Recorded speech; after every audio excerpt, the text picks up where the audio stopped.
नमस्ते। आज की इस खास चर्चा में आपका स्वागत है। हमारे पास आकाशीय क्षेत्र, विचारों की शक्ति और अद्वैत सिद्धांत से जुड़े कुछ विचार हैं। हम देखेंगे कि हमारी सोच, हमारी अंदरूनी दुनिया बाहर की हकीकत पर कैसे असर डालती है। मतलब ये पड़ताल है सेल्फ इमेज, जिसे हम अपनी पहचान मानते हैं, और एक कॉस्मिक फील्ड यानी ब्रह्मांडीय संभावनाओं के बीच के रिश्ते की। इसमें प्राचीन भारतीय दर्शन, खासकर अद्वैत सिद्धांत की भी बात होगी। मकसद ये समझना है कि अपनी भीतरी स्थिति से बाहरी हकीकत कैसे बनती है, और हम सिर्फ प्रेरणा के भरोसे ना रहकर एक बनाने वाले यानी क्रिएटर की तरह कैसे सोच सकते हैं। चलिए इस पर बात करते हैं। तो स्रोत में पहली बात ये साफ कही गई है कि अगर कुछ पाना है तो मजबूत सेल्फ इमेज बहुत जरूरी है। जैसे वो उदाहरण है ना कि कोई 30 किलो का इंसान सिर्फ मोटिवेशन से 1000 किलो नहीं उठा सकता है। उसे बदलना होगा, पहले ताकतवर बनना होगा। हाँ। और अक्सर ये जो सेल्फ इमेज है वो बचपन के अनुभवों से कमजोर हो जाती है ना? हाँ बिल्कुल। और फिर हम अपनी पूरी क्षमता इस्तेमाल नहीं कर पाते।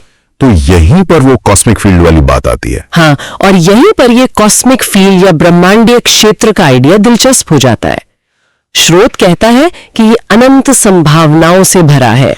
अनंत संभावनाएं? हाँ, पर हम क्या अनुभव करते हैं ये इस पर निर्भर करता है कि हम क्या देखने या पाने के लायक खुद को समझते हैं। अच्छा, मतलब ये सीधे सीधे हमारी सेल्फ इमेज से जुड़ा है।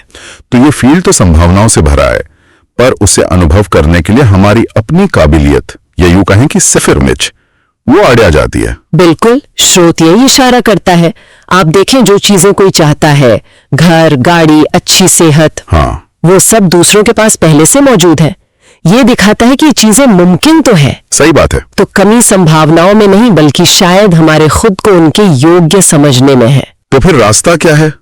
स्रोत एक तरीके की बात करता है कि मन में सोचे। हाँ, एक प्रक्रिया है कि जैसे आशीर्वाद बरस रहे हैं और सारी नेगेटिविटी धुल रही है, इससे सेल्फ इमेज बेहतर हो, और हम उस ब्रह्मांडीय ऊर्जा से जुड़े। फिर उस कॉस्मिक फील्ड में अपनापन महसूस करें, और सबसे जरूरी है उस मनचाही चीज को पूरी शिद्दत से महसूस करना। हाँ, और ये महसूस करना, ये भावना बहुत अहम है।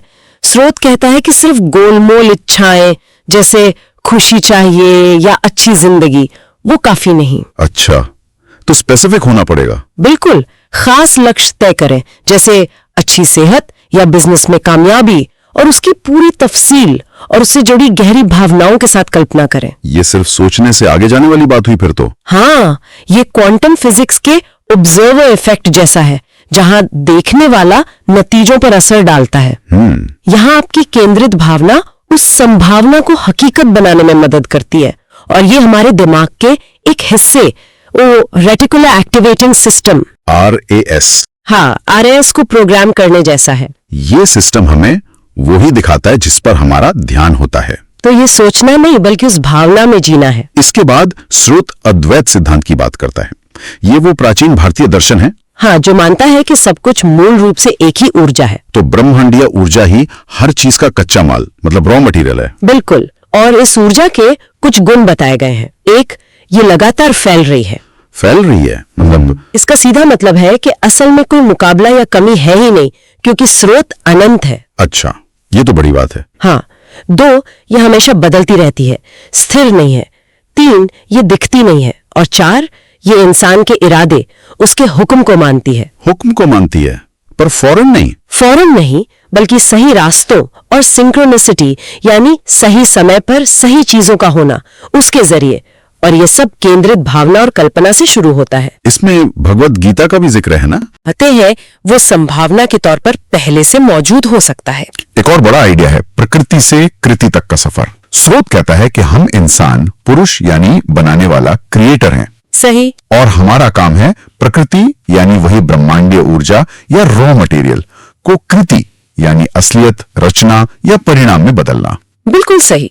मतलब मूल्य बनाने से ही मूल्य मिलता है। जैसे कि धन, ये सिर्फ किसी और की चीज को अपनी तरफ खींचने की कोशिश नहीं है। तो हमें रचना करनी है। हाँ, हमें प्रकृति के साथ मिलकर कृति बनानी है, यानी कुछ नया रचना है। तो आज की इस पूरी बातचीत के खास नुक्ते देखें तो पहला, हमारी सेल्फ इमेज तय करती है कि हम क्या हासिल कर सकते हैं। बिल्कुल, वो दरवाजा खोलती है। दूसरा, ब्रह्मांड ऊर्जा का एक भरपूर फैलता हुआ खजाना है जिसमें असल में कोई कमी या होड़ नहीं है। हाँ, अनंत स्रोत। और तीसरा, गहरी भावना और कल्पना अद्वैत सिद्धांत के मुताबिक हकीकत को शक्ल दे सकती है। हाँ, जिससे हम प्रकृति को कृति में बदल पाते हैं। सही। और ये एक सोचने वाली बात छोड़ जाता है आखिर में। अगर ब्रह्मांड हमारी भीतरी स्थिति और इरादे पर प्रतिक्रिया करता है, तो क्या होता है जब कोई इंसान जानबूझकर उस हासिल हुई अवस्था को, उस अंदरूनी एहसास को लगातार बाहर की तरफ रेडिएट करना शुरू कर दे। रेडिएट करना मतलब विकिरण करना। हाँ, जैसा कि स्रोत आखिर में इशारा करता है। असल जिंदगी में ये कैसा दिखेगा और इसके नतीजे क्या होंगे, इस पर सोचना काफी दिलचस्प हो सकता है।